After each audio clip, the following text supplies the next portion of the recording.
Hey guys, welcome back to another episode of Make You Scream. On today's episode of Don't Play Scary Games, we are talking about two specific scary games that you guys have requested that are absolutely terrifying, and I've actually played one of these games. The first game is the Charlie Challenge, and the second game is the Midnight Man. You've probably seen them on TikTok, maybe you've heard them whispered about by your friends, or if you're a daredevil, you might have even tried them yourself. First, let's talk about the Charlie Challenge. This exploded in internet viralness around 2015, and it was all over Vine. I remember as a kid being like, oh my god, I have to play this. And it's such an easy and simple ritual to do. So really, it's something that's available to everyone. But before the internet, there's really no record of this game ever even existing. Some people said that it was Mexican Catholic folklore, but most people argue that it just didn't exist at all before the internet. Basically, you draw a cross on a piece of paper and you write yes, yes, no, no, and then you take two pencils and you put them across the cross, like you balance one on top of the other.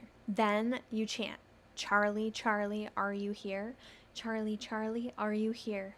If the pencils start moving together toward yes, then something's there. Now, when you use two pencils crossed over each other, the pencils, they have a flat edge, so it works to like balance them.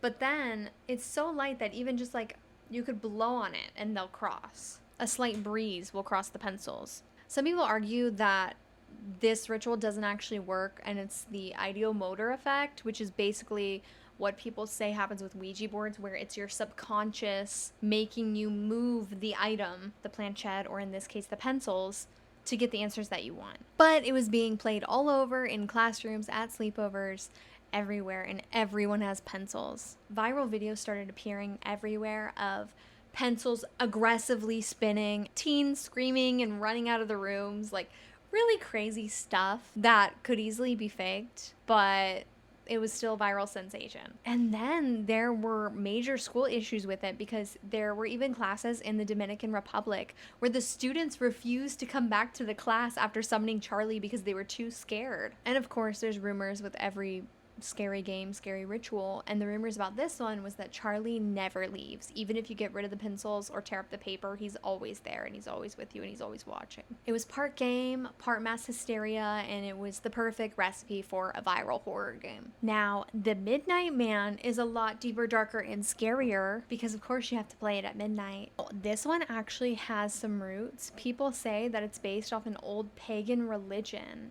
and you were forced to do this ritual if you were being punished because you broke the rules. Basically, the idea was you could test your luck or you could test your faith by summoning the Midnight Man into your home. Here's the thing, there's no actual solid evidence that this is a pagan ritual at all. So pagans, sorry if I'm spreading misinformation. The most real accounts I could find is I traced it back to some creepypastas from 2010. But the ritual still feels ancient.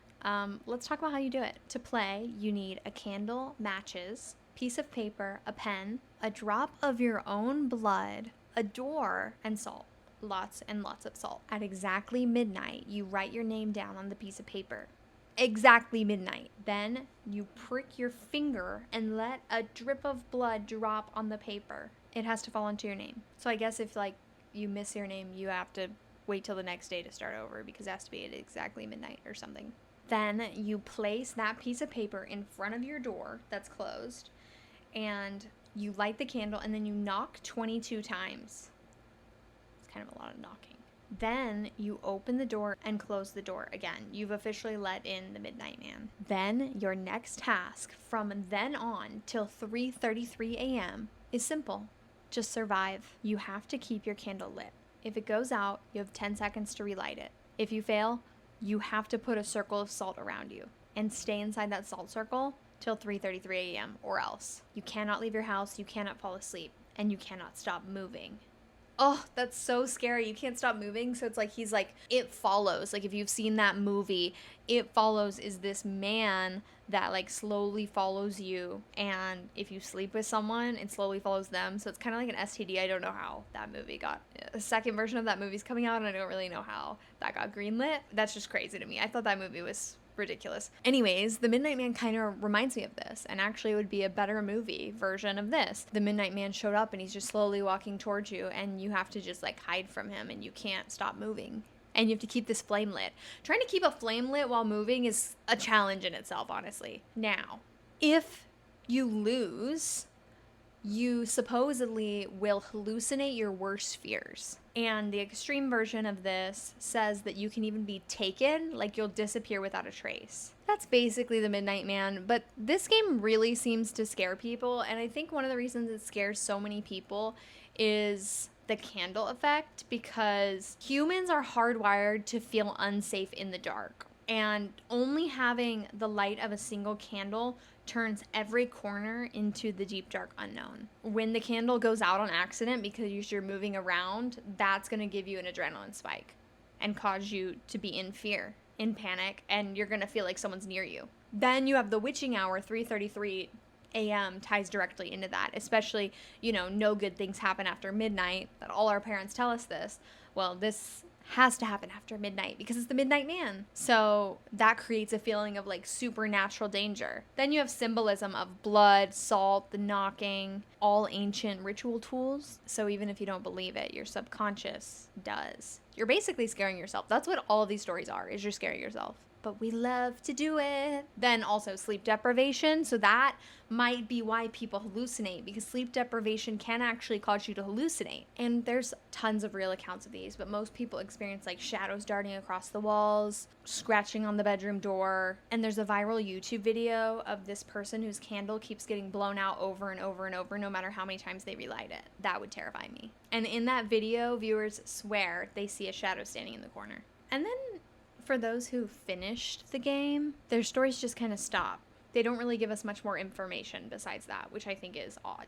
These games aren't random. They're designed for teens, and while some of us as adults might play them too to get a little adrenaline rush, they're free to play, they're forbidden, and you're assured that you'll get scared. And when the rules say don't, then it makes you want to. And then when you play it, you get scared, and if you're with friends, they get scared. And psychologists call this phenomena emotional contagion, where one person feels fear and the others start to feel fear. And these games have just gone so viral. Oh, I didn't tell you about the time I played the Charlie game. So when I played the Charlie game, it worked. Like, it moved, but it was moving on its own. But I did live in a haunted house. So granted, that could be why. It could have been any spirit. I don't necessarily think it was Charlie.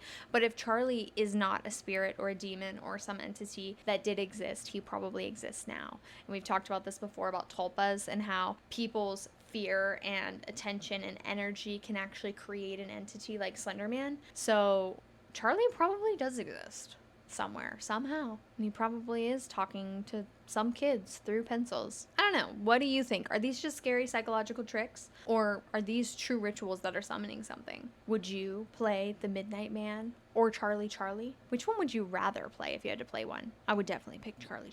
The Midnight Man just seems too scary for me. And if you've ever tried these games, I want to hear your story. So you can submit your story on makeyouscreampodcast.com. And if you do, you might just hear it on a future podcast or TikTok video. We post every Monday at 1 p.m. So we'll see you on the next episode of Scary Stories that will make you scream. Until next time, sleep tight, and remember, some entities that you summon will never let you go.